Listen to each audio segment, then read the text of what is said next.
저희가 며칠 전에 북한의 2인자이자 군 1인자인 최룡해가 보이지 않는다. 그래서 소개를 해드리면서 이렇게 최고위층의 부존재, 소식 감감함이 불안감을 높이고 있다고 했는데 어쨌건 최룡해가 돌아왔군요. 그런데 다리를 절뚝인다는 제목이 붙었는데 뭔가 모습이 잡혔나 보네요. 어떤 상황입니까?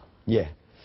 지금 2월 16일 네. 바로 김정일의 생일 네. 그때까지 보였던 최룡해, 북한의 2인자 최룡해가 그 이후에 한 3주 가까이 보이지 않았습니다. 네. 여기저기에서 최룡해의 감금설 네. 또는 실각설 이런 네. 여러 가지 그런 얘기들이 나왔거든요. 네. 그런데 오늘 김정은의 1, 2월 네. 바로 그 기록 영화가 나오면서 거기에 바로 뒤에서 네. 수행하는 장면이 포착이 됐습니다. 자, 지금 북한이 공개한 영상이 보이는데 예. 해안 지역을 방문했군요. 예, 저게 조선중앙TV가 어젯밤에 네. 바로 방영한 내용인데요. 네. 지금 해안 지역을 방문을 한 지금 그런 상태고 지금은 이제 군 시설을 네. 군 부대를 방문을 해서 자, 식사를 하는 장면입니다. 빨간색 동그라미로 표시한 곳, 그 사람이 최룡해죠? 예. 근데 다리가 좀 보면은 불편한... 다리가 좀 불편한 것으로 보이죠. 네, 이렇게 그러네요. 원활하게 걷지 특히 오른쪽 발이 네. 약간 불편한 것으로 지금 보이고 있습니다.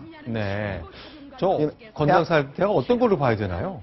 지금 크게 뭘 많이 다친 것 같지는 않은데 어쨌든 2주 이상 네. 어디선가 가서 치료를 받았을 것으로 추정이 지금 되고 있습니다.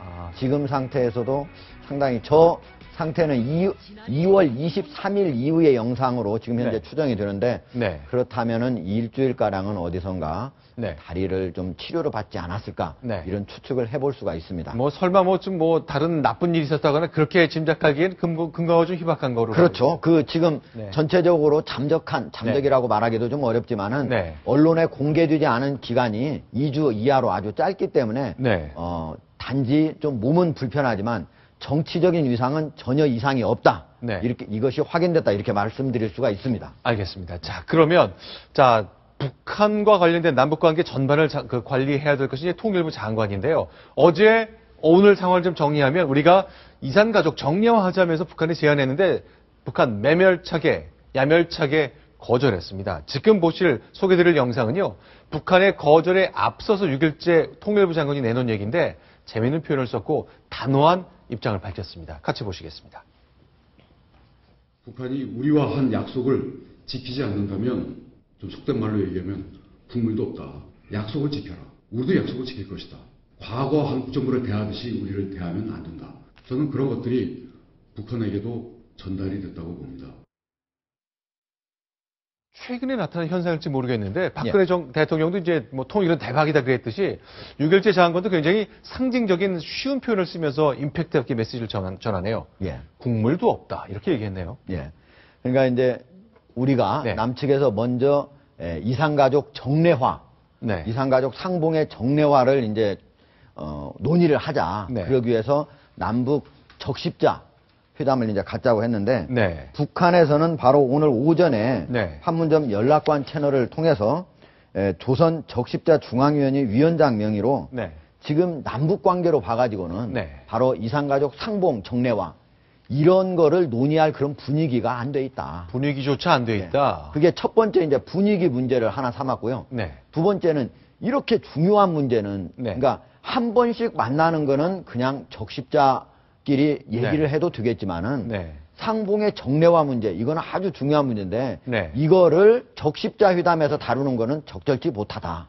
이렇게 얘기를 했습니다. 그러니까 더 높은 데서 만나서 예. 정례화 해주는 대신에 뭐 좀 세게 내놔라 그런 거죠. 그렇죠. 그러니까 최근에 우리가 네. 남북 고위급 회담을 가지지 않았습니까? 네. 그러니까 적어도 이건 적십자 회담보다는 네. 남북 고위급 회담에서 이 논의를 해보자 하는 그런 뜻으로 추측을 해볼 수가 있고요. 네. 적어도 고위급 회담이 열려야만 네. 북한이 원하는 금강산 관광 재개 네. 그거를 해야만 수천만 달러가 1년에 북한으로 들어갑니다. 네. 그리고 5.24 조치 해제. 네. 이거 적어도 해제까지는 안 되더라도 완화. 이게 뭐냐면 5.24 조치는 바로 북한의 우리 기업의 투자 신규 자체를 신규 투자를 지금 금지한 상태입니다. 네. 그렇기 때문에 이런 것들이 풀려야 북한으로 돈이 들어가는데 적어도 그런 것들을 받아야만 우리가 상봉을 정례화 시켜줄 수 있다.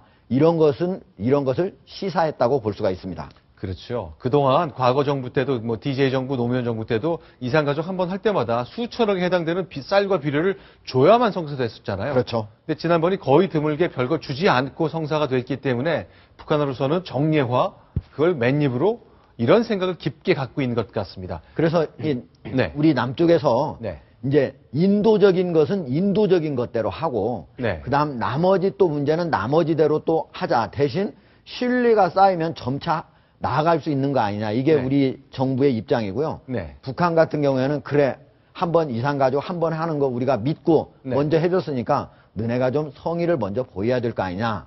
이런 속내를 비쳤다고 볼 수가 있습니다.